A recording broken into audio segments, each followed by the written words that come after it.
Alright, so let's create some RAIDs. So in QNAP, I'm going to select storage and snapshots. Make this maximized.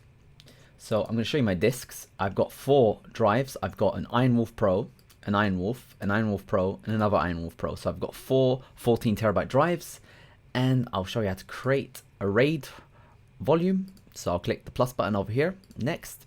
Now here I can select the number of disks I want to use in my RAID. I'm going to select them all, and that gives me lots of different options to choose from: RAID 10, RAID 6, RAID 5, RAID 0. Now, once you select the disks and set up the RAID, there's no way to change it. What you can do, however, is start off on a smaller number of disk allocation, for example, a single, and then later on upgrade the single to a RAID 1. Then later on, you can update a RAID 1 to a RAID 5.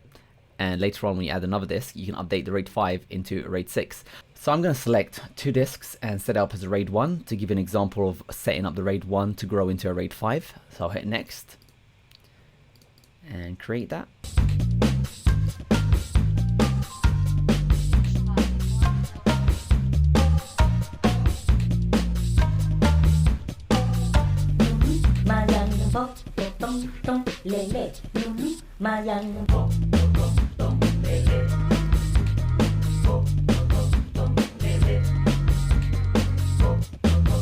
Right now I can see that status is synchronizing. So before doing anything, before migrating it to another RAID or expanding it to add extra drives to this RAID, I need to wait for the synchronization process to finish.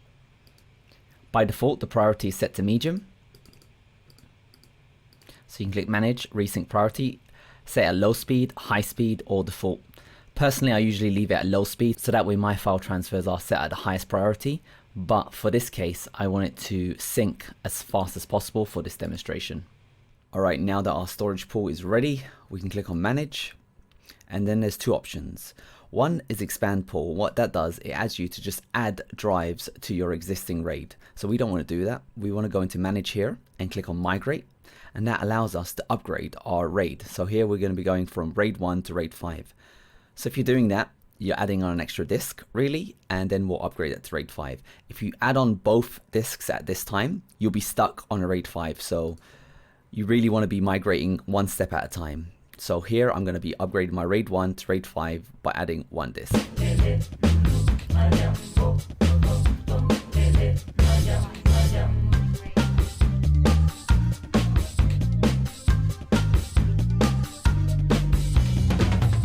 So I can still use my pool and any volumes I have inside it. It's just going to be migrating over the data onto that 3rd drive. So I can go inside here, create new volume.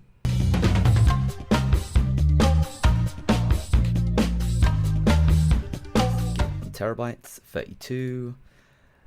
Let's not make it encrypted. Add in a shared volume. Let's call it RAID 5.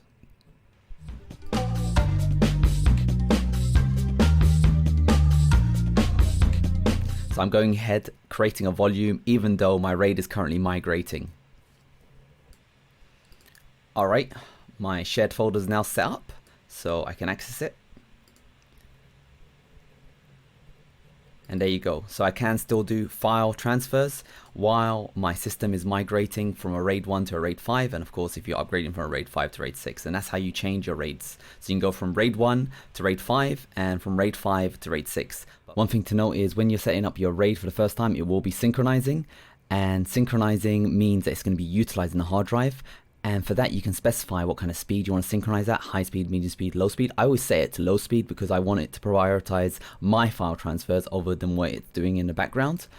However, during my benchmarks, of course, it was synchronizing, so you can expect faster performance.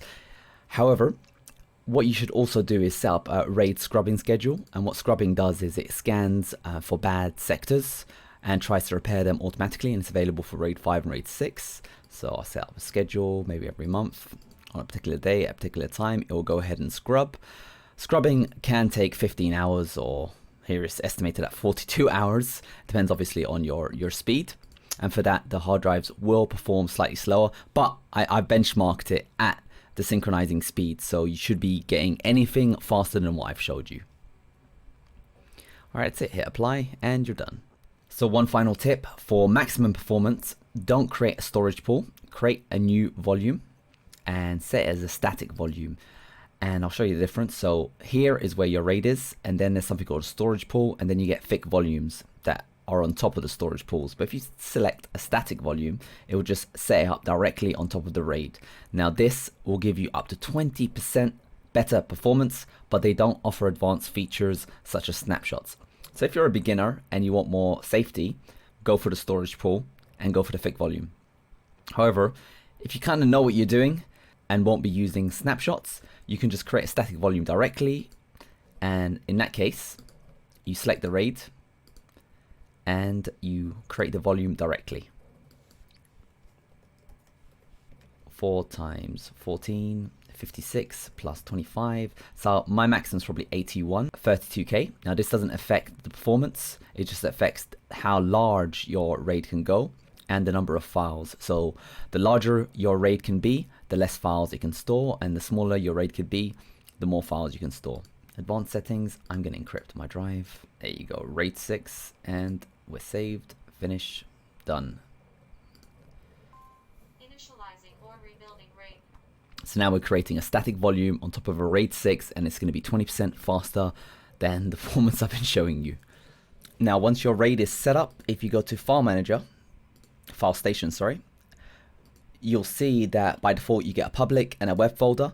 Personally, I like to create shared folders myself and be in control. So to get rid of these ones, you go into Control Panel, Users, and Shared Folders.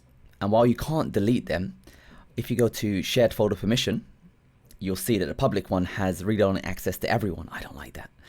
And deny access. There it is, deny access and deny access. So I can deny access to the public folder, apply.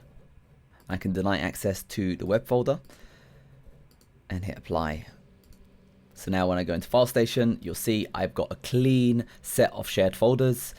So to create a folder, you click create shared folder and you give it a name.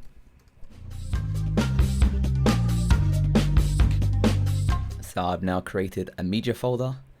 Go into Finder, log back in, there you go. Got a nice folder that's empty, it's clean. Alright, check this out. I'm currently transferring all my files from my Slow Knowledge NAS. This one's going around 16 megabytes a second, and this one's going around 18 megabytes a second. Now my RAID6 setup is currently synchronizing, so it's doing a big scrub, and so it's utilizing resources at the same time. So while all that's going on, I'll show you a quick speed test, and let's go. So I'm getting around 300 megabytes a second write, and just under 300 megabytes a second read. So I'm transferring all these files from my Synology, and I'm synchronizing the RAID. It's not fully set up yet, with 141 hours to go. I've obviously set up the priority to prioritize my transfers. Yeah, I can still get 300 megabytes a second in Azure. Now check this out, let's launch some Final Cut Pro and see if we can do some video editing while all this craziness is going on. So this project here is referencing files that is on my QNAP NAS. Reveal on Finder, and you can see it's on my NAS drive. And let's see if we can play it back. I'm just skimming through the file, and seems to be launching file. I'll just play it back.